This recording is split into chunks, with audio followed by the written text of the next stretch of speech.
Lipton Tea and Lipton Soup present Inner Sanctum Mysteries.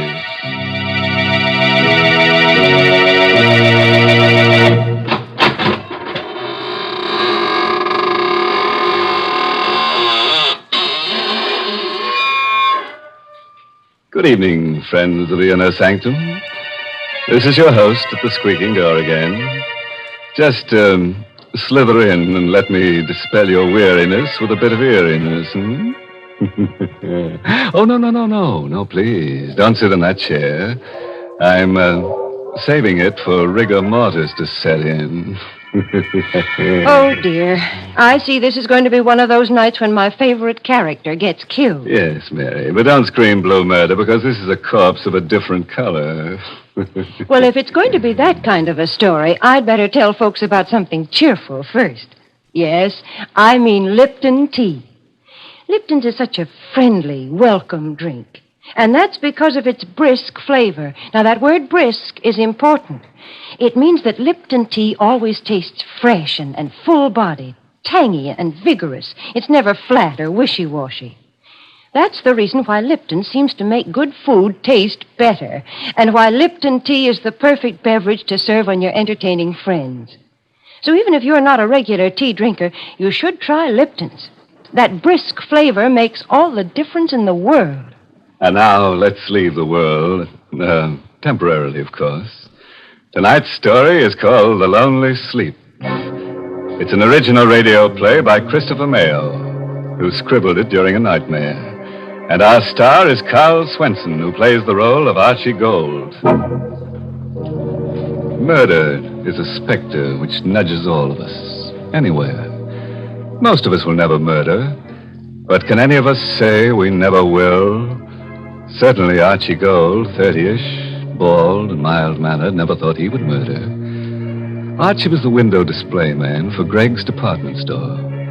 At night, the store is a fantastic nightmare of eerie shadows, covered showcases, cavernous depths, and dank, stale odors, with only his own hollow footsteps for sound, because windows are dressed at night. It's night now. And Archie's busy in his storeroom crating his favorite mannequin for shipment to the mannequin factory.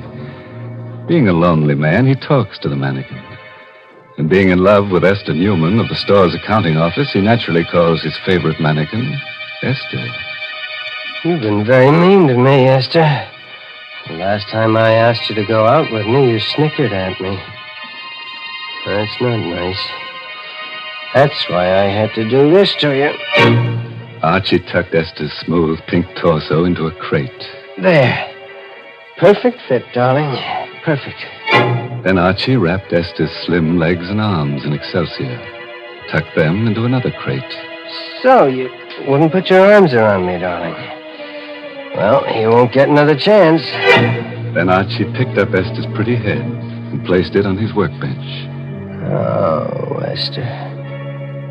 I'm so lonely. Why don't people talk to me? Why can't I be popular? What's wrong with me? Why don't you go out with me? What Archie never dreamed was that the real Esther Newman was at that moment slamming the last of her monthly report books closed, flicking off the light, and starting out of the finance office toward the rear door of the store. Oh, Esther, I want to tell you. She stopped by Archie's half-open door when she hears his voice. No, listen to me, Esther, darling. I am making enough money here to buy us a little place over in Jersey. See, all my life, I wanted to love someone like you. You're so beautiful. You will marry me, won't you, darling? Why, Archie, go. Sitting there proposing to a dummy, and the dummy's name is Esther. What a coincidence. Well, Esther, you worked late? I didn't know. No. I mean, yes, I give the mannequins names. It's sort of a game. Yeah, game. That's it. Well, they don't talk back anyhow. No, they don't talk back. But they're sort of kind. They smile at me. And, see, I'm lonely. Mm-hmm. I work all night. And Esther, will you go out with me Sunday night? Mm-hmm. Please. Just dinner and the movies. Are you kidding? Why don't you ask your dummy friend? Hey, say what a swell idea. She won't eat much. You can maybe get her into the movies for half price, and when you kiss her goodnight, Archie, she won't slap your face. Why are you looking at me that way? You shouldn't laugh. You're crazy. You're trying to scare me. Yes, that's it. No, you're not. You are crazy. Don't come near her. Archie! You shouldn't laugh. Archie, don't! You shouldn't laugh. My turn to laugh. See? My turn.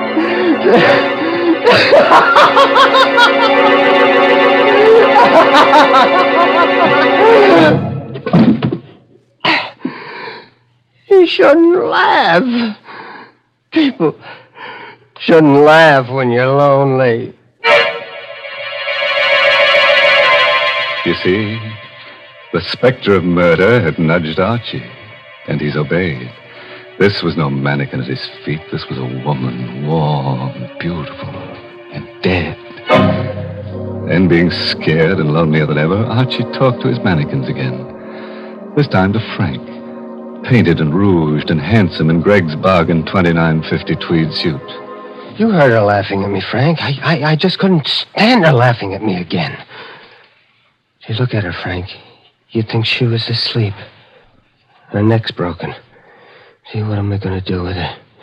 I gotta think. Gotta hide her. Gotta dress the front window, too. The window. Sale of cozy kitten mattresses starts tomorrow. It's a big sale. Sleep on a cozy kitten. I've got it, Frank. The window! I've put her in the window on a cozy kitten mattress, and nobody will know. And then tomorrow night... So Archie used some pancake makeup, bringing life to Esther's sallowing cheeks and purple lips. He placed her dead weight on a hard truck. He rolled her to the lighted window. An hour later, Esther's corpse, covered with gleaming white sheets and sleazy satin quilts, smiled in peaceful bliss at the empty street. Archie found his work well done. Nothing more to do now. Just wait. I'll go home. And wait. That's a good window. You look very pretty in bed, Esther. I've been watching you, young fella. Saw you do the whole thing. What's the matter? I scare you? No, officer. I didn't know. Yeah, I've been in the doorway across the street watching you. A lot of work to making up one of them windows, ain't there? Yeah. You saw me do the whole window, you mean? Uh-huh. Yeah. Saw you put the mattresses in, make the bed, put the signs in, and then fix the lights. Then you put the girl in the bed and fix her face up. Yeah, it's a nice job. Yeah. Say, you look bad, son. Yeah. Anything wrong? You sick? Huh? No. I'm just tired. All through for the night? Yeah, I'm all through. Good night, officer. Good night, young fella, and don't worry about your girlfriend. I'll keep an eye on her every night.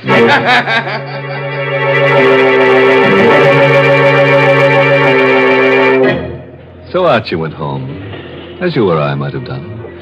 And because he'd been too busy setting his little post-mortem stage, the impact of his crime began to seep through only as he neared his rooming house. Maybe the girl in the doorway he'd passed started him thinking because she laughed. Are you kidding? Just a girl, a date. But you can't blame Archie for hurrying. You would have thought it was Esther, too. Archie hurried. He hurried to the rooming house. He raced up the steps. He had to get to his room, get in and close the door of the world. Close the door. That's it. They can't laugh at me here. They won't find me here. This is my room. Nerves. Stupid running like that. I've got to act normal. Sure, just like nothing happened. I couldn't help it. She made me do it. No, forget about it. Why, Archie, gold. No. No, you can't laugh now. You're... I'm dead, Archie. Yes, in a way. I'm in Greg's department store window. I don't believe in ghosts. It's just my mind, my imagination. That's right, Archie. You're too clever to believe in ghosts. I'm not a ghost, Archie. I'm in your mind. I'm part of you now. Part of you. Get out! I'll drive you out. Oh, no, Archie. You can't. Unless, Archie. Unless you replace me with someone else. Yes. That might do it. Someone else. Another girl. See? That's how a murderer thinks. Oh, yes. You do the same thing. Archie never thought he would murder. Now he's ready to do it again. Get rid of his conscience to get rid of a voice. Archie lit a cigarette. He poured himself some milk, ignoring the laughter in his brain until it pushed through again. Look at your hands, Archie. Look at them. Oh, crooked and hard and clutching. Oh. Like they were on my throat. No, shut up!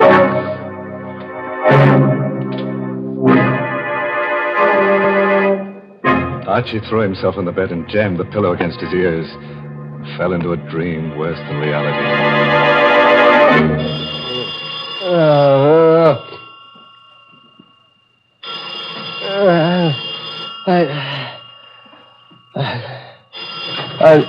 Hello?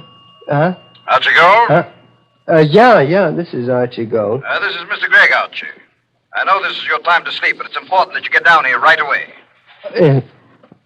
Is anything wrong, Mr. Gregg? I can't tell you over the phone. Come down here. Goodbye. All right, Mr. Gregg. After he'd shaved and dressed, Archie felt a little better. After all, if they'd discovered anything, Mr. Gregg wouldn't have called. He'd have sent the police. Feeling of confidence stayed with him until he stood across the street from Gregg's. He lost it then. It dropped with a sickening pain about his heart and a dry pinching about his lips. People were standing 3 deep in front of his window display, and he caught sight of a policeman's cab following Mr. Gregg's bald head into the store.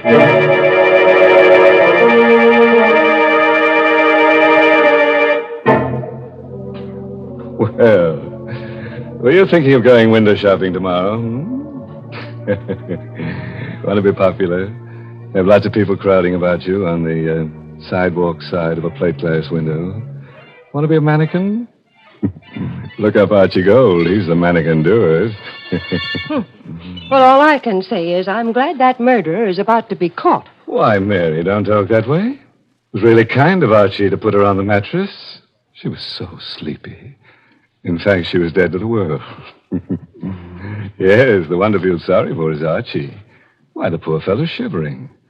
Why don't you make him a cup of Lipton tea? Lipton's is too good for him.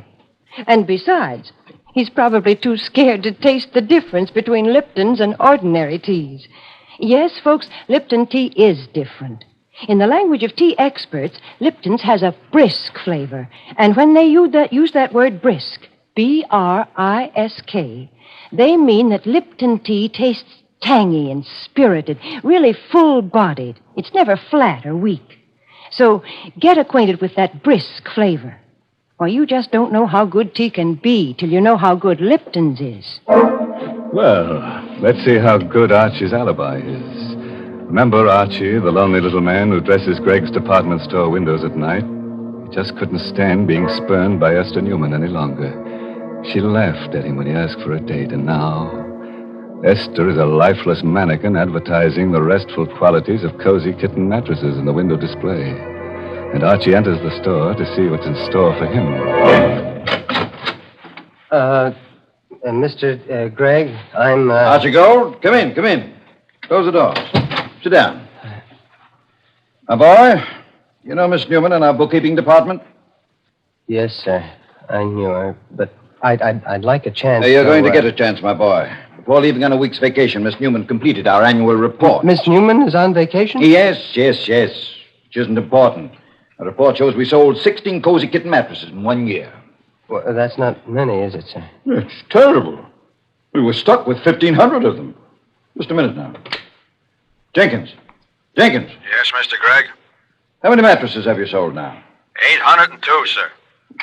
You hear that, Gold? Yes, sir. 802 mattresses in a couple of hours. And your window display did that. My boy, you're a genius. Mr. Gregg, I know just what you're going to say. Any man who has the imagination to put a woman dummy asleep in a window, and such a dummy, so peaceful. How much are we paying you, Archie? $36.47 a week, sir. Starting today, it's $72.94. And a private office, and you're the head window display manager of my 3 stores. Ha! Stunned you, huh? Everything I've always wanted. What's more, I've had pictures taken of that window with the crowds, and the paper promised to run it in tonight's edition. With your name. Good? Yes, sir. I want you to know, sir, I appreciate it. Oh, nonsense. Greg knows a bargain. Now go home to bed again, or take tonight off. Oh, no. I have work to do. Got more good ideas? Good. Mr. Gregg. Yes, my boy. If the mattresses are selling so well, we won't need the display. I can take it out to... Oh, nonsense. Don't touch it. We'll run this sale for 2 weeks. I just ordered 1,500 more mattresses. Success and popularity was sweet to Archie's taste. But Archie knew a corpse, no matter how beautiful, cannot survive the sun beating through glass for long. And Archie knew that. It was a wretched rainy night. Gregg's department store had long since closed its doors. The night belonged again to Archie. Now he had a nasty job to do. He drew the curtains across the big window. In case the officer was watching again. Esther was just a mannequin now, a mannequin of flesh and bones, but a mannequin. And Archie spoke to his mannequins. You've had a hard day, Esther, darling, haven't you? Well, it's all over now. You never did anything for me alive. Dead, you brought me success. Now I've got to send you away. You're stiff and cold, Esther. And you can't laugh now, can you? Esther couldn't laugh. And Archie opened the crates which contained the mannequin he had originally planned to ship. With a few simple tools and lots of work, he made Esther, the real Esther, conform to his original shipment. A torso, a pair of hands.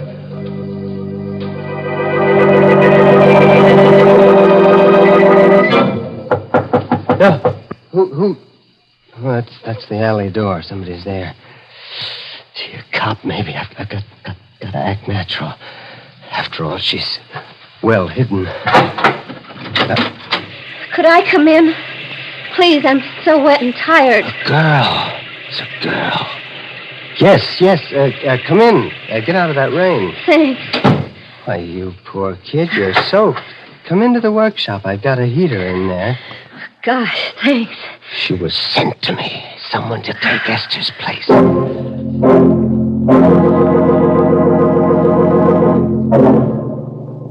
Feel better now? Yeah, lots better. You're very kind. How did you happen to pick this store to knock at? Well, the alley seemed a good place to get out of the wind. It started to rain, and I saw your light. Oh, I see. And you're broke. Yeah. The usual story. I came to town from Philly to get a job. Job was there, all right, but the boss wasn't on the level. Well, don't you have a home? Parents or a husband, I mean? Oh, that's No. a shame. Look, stay right there now. I'll be right back. You're not leaving me, are you? No, I'm going to get a blanket to put across your shoulders. I'll be right back. Of course he'd be right back. Wasn't this just what he needed? Another mannequin to satisfy Esther's voice? It made sense. The second time, it's easier. It always is. Don't move, May. Huh? I'll put it across your shoulders.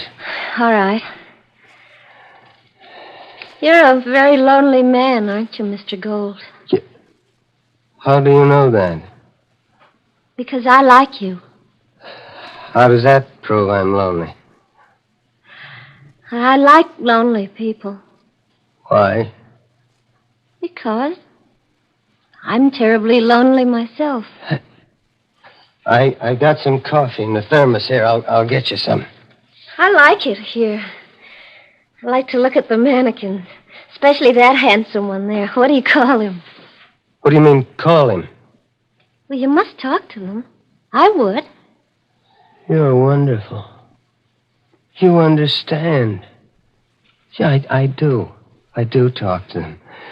His name's Frank. Frank, meet May. May, this is Frank. Hello, Frank. I'm sleepy, Frank. Oh, May. Why did you come tonight? Why couldn't you have come 2 nights ago? You're sleepy? Mm-hmm. I'm warm and sleepy. Look, I have 3 hours before my window has to be finished, and I have an errand that'll take me about an hour. You climb into the bed in the window and... People will see me in the window. No, the curtains are drawn. I'll wake you when I get back. All right. Looks like the kind of bed I could sleep on forever. Ever. Doesn't always work out the way you plan it, see? Archie didn't want to murder Esther, but he did. Archie wants to murder May, but he'd rather not.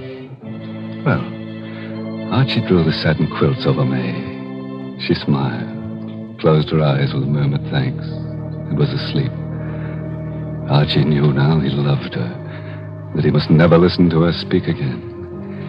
While Archie carried the crates containing Esther's remains into the station wagon in the alley, a little man with a sad, droopy face and a derby hat argued with the night captain of the local police station. I tell you, I know what I'm talking about. I stopped at Greg's window 4 times today. I know a corpse when I see one. Well, I saw that window, too. That's a dummy in that bed. I know a dummy when I see one. I don't doubt that, Captain. You've had more experience with dummies than I have, but I've had more experience with corpses than you have. That's a dead girl in the bed. Now, what makes you so sure? I've been an undertaker for 40 years. My name is Huzak. My establishment is down the block from Greg's store on 10th Street. Okay, we'll check. Operator, get me Mr. Gregg. Yeah, Greg's department store. Of course it is home. What else at this hour?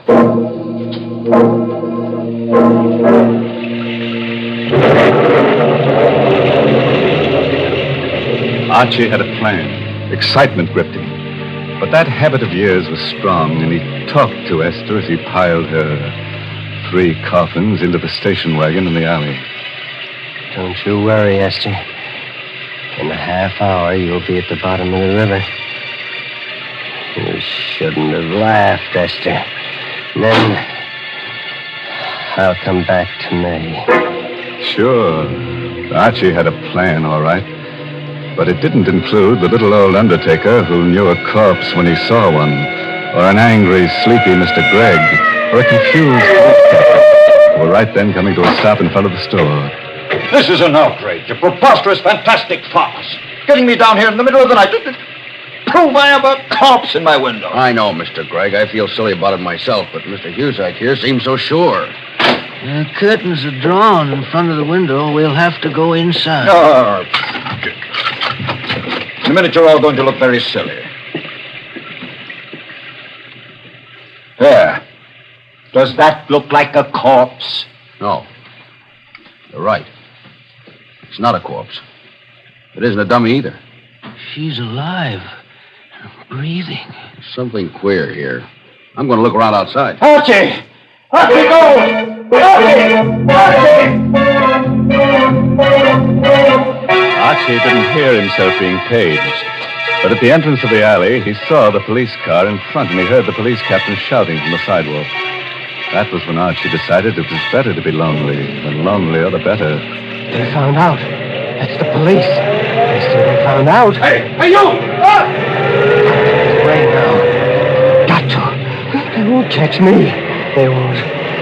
Got the lights red. I gotta go through. Faster.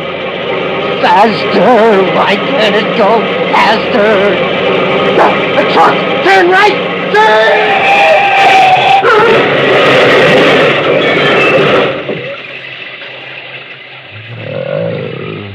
No one ever heard Archie's last words.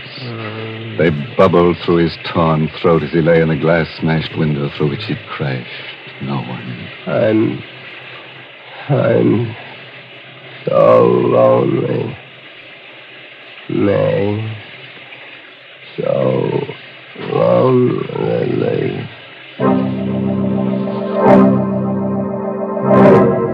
Well, Greg, here's your Archie Gold. Bet those crates will be interesting. Awful. Yeah, quite a mess. No one was cruel enough to point out a gruesome bit of grisly humor. The lonely little man who'd spent so much time in display windows had created his final masterpiece. Archie had decorated his last window in Husak's funeral parlor.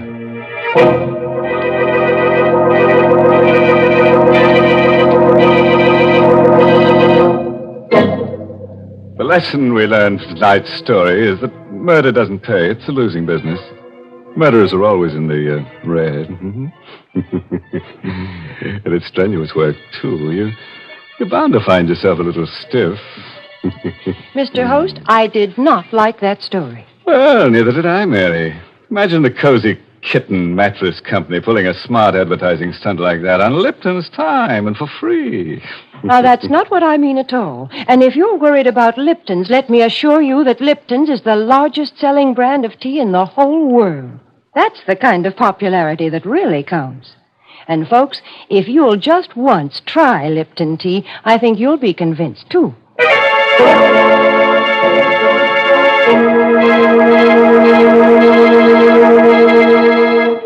Well, I have to run along now, folks.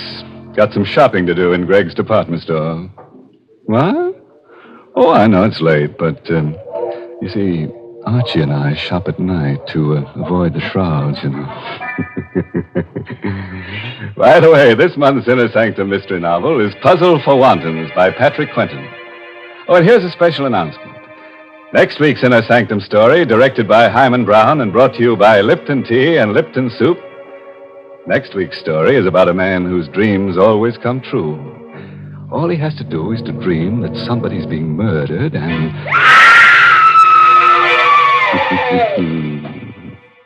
Enough to keep you awake, isn't it? Oh, until we meet again next Tuesday, you dream of me and I'll dream of you. Now it's time to close the squeaking door, so good night. Pleasant dreams.